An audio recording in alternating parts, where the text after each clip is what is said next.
নমস্কাৰ বন্ধুসকল, অসমীয়া কুইজৰ ৭৮ নম্বৰ খণ্ডটিলৈ আপোনালোক সকলোকে স্বাগতম জনাইছো। আজিৰ অনুষ্ঠানটোত 10টা সংগ্ৰহিত প্ৰশ্নোত্তৰ লৈ আহিছো। প্ৰত্যেক প্ৰশ্নত আগদৰে 5 ছেকেণ্ডকৈ সময় দিম। যদি তাতকৈ বেছি সময় লাগে তেনেহলে ভিডিঅ'টো ৰখাই লৈ উত্তৰটো দি চাবলৈ চেষ্টা কৰিবচোন। শেষত কোনে কেইটা উত্তৰ দিব পাৰিছে কমেণ্ট কৰি জনাব। তেনেহলে দেৰি নকৰি আজিৰ প্ৰথম প্ৰশ্নটো আগবঢ়াইছো। পৌৰাণিক কাহিনী আৰু লোকগাথাসমূহ ধৰি ৰখাৰ এক পুৰণি চিত্ৰকলা হৈছে মধুবনী চিত্ৰকলা। এতিয়া প্ৰশ্ন হ'ল, এই চিত্ৰকলা ভাৰতৰ কোনখন ৰাজ্যৰ চিত্ৰকলা?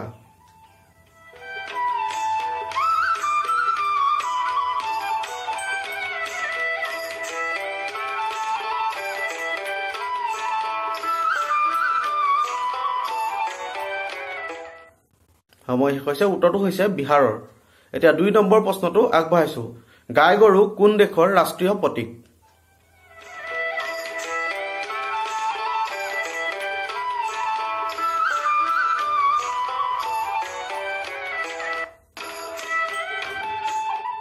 সময় শেষ হৈছে, উত্তৰটো হৈছে নেপালৰ। নেপালৰ ৰাষ্ট্ৰীয় প্ৰতীক গাই গৰু। এতিয়া 3 নম্বৰ প্ৰশ্নটো আগবঢ়াইছো। ভাৰত আৰু পাকিস্তানৰ মাজৰ সীমাৰেখাডালৰ নাম হৈছে ৰেড ক্লিফ লাইন। এই ৰেখাডাল কোনে নিৰ্ধাৰণ কৰিছিল?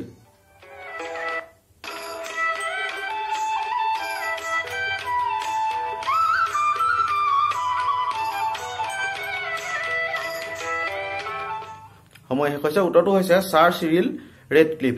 তেওঁৰ নামেৰে এই ৰেখাডালৰ নাম ৰেড ক্লিফ লাইন ৰখা হৈছে। এতিয়া 4 নম্বৰ প্ৰশ্নটো আগবঢ়াইছো। কাম অধিক কথা কম, এই উক্তিষাৰ কোনে আগবঢ়াইছিল?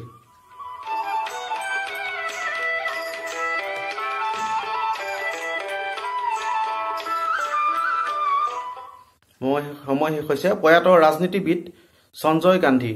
তেওঁ হৈছে ইন্দিৰা গান্ধীৰ পুত্ৰ। এতিয়া 5 নম্বৰ প্ৰশ্নটো আগবঢ়াইছো। নুৰজাহান কোন মোগল সম্ৰাটৰ পত্নী?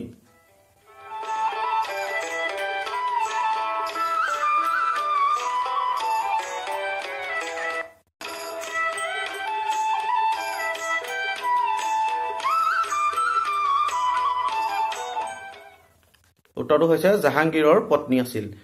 এতিয়া 6 নম্বৰ প্ৰশ্নটো আগবঢ়াইছো। দেশবন্ধু বুলি আমি কাক জানো?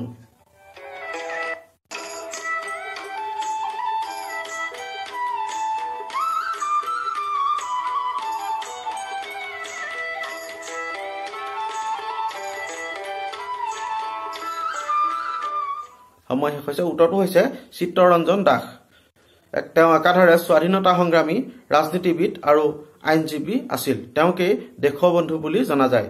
এতিয়া 7 নম্বৰ প্ৰশ্নটো আগবঢ়াইছো। অলিম্পিক খেলত অংশগ্ৰহণ কৰা প্ৰথম ভাৰতীয় মহিলাগৰাকী কোন?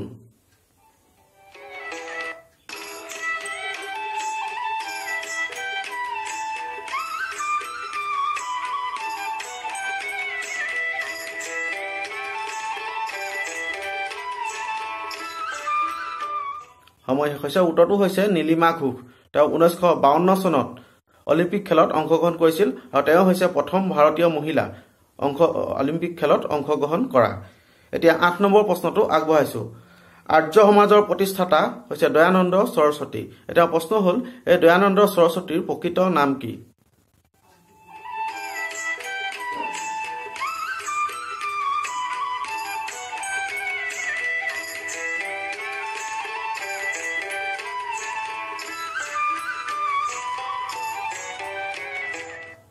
সময় শেষ হৈছে, উত্তৰটো হৈছে মূল শংকৰ। এতিয়া 9 নম্বৰ প্ৰশ্নটো আগবঢ়াইছো। আমাৰ শৰীৰৰ কোনটো অংগই কেতিয়াও জিৰণি নলয়?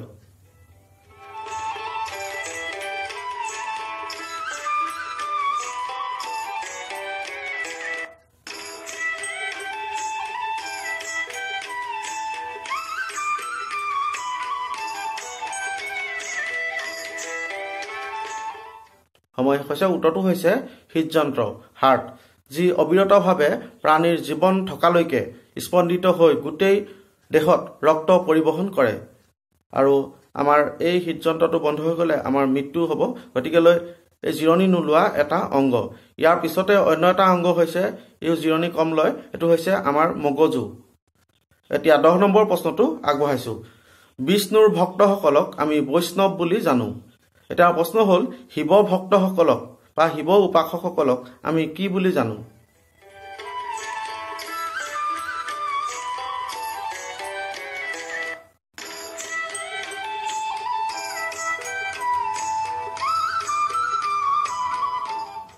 সময় শেষ হৈছে উত্তৰটো হৈছে শৈৱ বুলি জনা যায় ভাৰতীয় হিন্দু ধৰ্মৰ এটা ধৰ্মীয় উৎসৱ হৈছে মহাশিৱৰাত্ৰি হিন্দু ধৰ্মৰ দেৱতা শিৱক উপাসনাৰ উদ্দেশ্যে প্ৰতি বছৰে এই মহাশিৱৰাত্ৰি পালন কৰি অহা হৈছে এই বছৰো মহাশিৱৰাত্ৰিৰ আয়োজন কৰা হৈছে সকলোকে মহাশিৱৰাত্ৰিৰ শুভেচ্ছা আৰু উলগ জনালো আজিৰ প্ৰশ্নোত্তৰ ইমানতে শেষ হৈছে এইখিনিতে কুইজৰ ৭৭ নম্বৰ খণ্ডত মই এটা প্ৰশ্ন আপোনালোকৰ বাবে আগবঢ়াইছিলো প্ৰশ্নটো আছিল যন্তৰ মন্তৰ তলৰ কোনখন মহানগৰত অৱস্থিত ইয়াত 4টা অপচন দিছিলো এ অপচনত আছিল দিল্লী বি অপচনত মুম্বাইত সি অপচনত চেন্নাইত আৰু ডি অপচনত কলকাতাত ইয়াৰ শুদ্ধ উত্তৰটো হৈছে এ অপচনত থকা দিল্লীত ইয়াৰ উত্তৰ কেইবাজনো বন্ধুৱে দিবলৈ সক্ষম হৈছে এইখিনিতে তেওঁলোকৰ নাম মই উল্লেখ কৰি দিব বিচাৰিছো তেওঁলোক হৈছে সুজিত কলিতা হামিদা বেগম জিয়াউল হক জব্বাৰ আলী শিৱ পাথৰী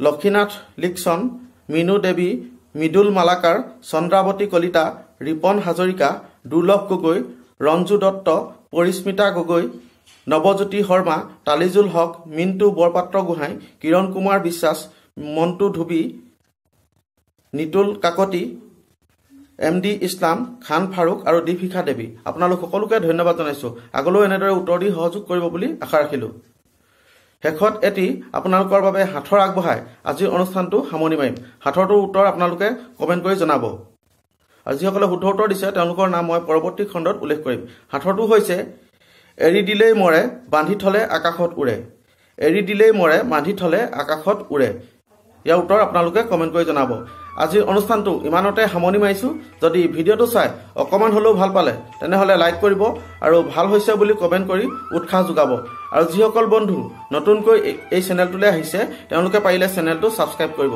পৰৱৰ্তী খণ্ডত পুনৰ লগ পোৱাৰ আশাৰে আজি অনুষ্ঠানৰ পৰা বিদায় মাগিছো ধন্যবাদ জনাইছো সকলোকে